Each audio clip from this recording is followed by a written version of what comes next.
Well, the history of what we might call the Irish race, and I find the term awkward to say the least, is debatable and would lead us down rabbit holes of discussions about the Anglo-Irish, the Anglo-Normans, and how the Vikings and all sorts of other peoples intersect with Irish history.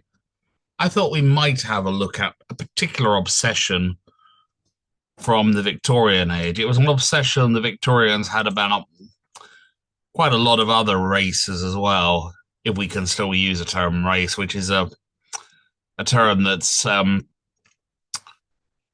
best arbitrary. Um, Irish and Africans are particularly a 19th century English obsession. Now, this diagram is rather famous. And over on the left, we have what the bear in mind, this is not, I'm not making these contentions. I'm only reading out what the person who originally wrote the book had made the contentions, just as the person who wrote this article is.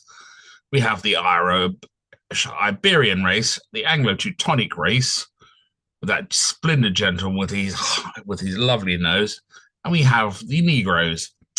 Now, as the person who wrote this article notes, the text underneath is a little bit hard to read. So, for the sake of convenience, they've reproduced it.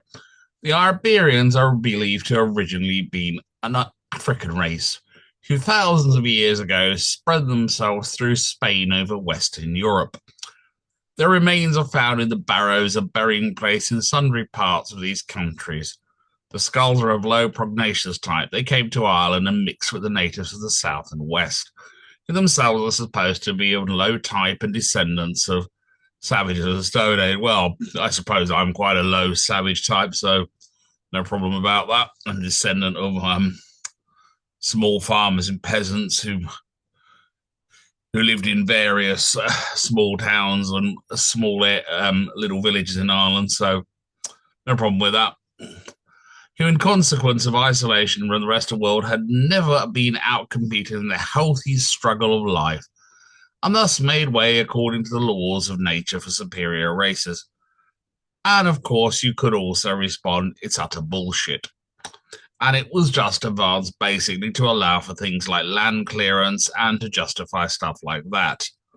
As with Charles Kingsley's infamous comments about white chimpanzees and stuff like that. Now, this lovely diagram still does the rounds today with the wonderful race realists who still will churn it out as though it's an exciting diagram.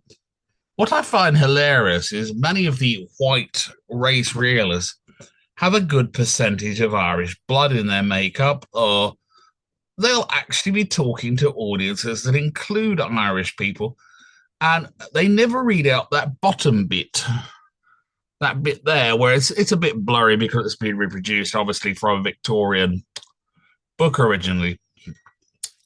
But when you're using that and you're speaking to an audience in the UK and Ireland, to try and convince them about the horrors of the usual suspects or the sub-Saharans, it seems rather odd to me.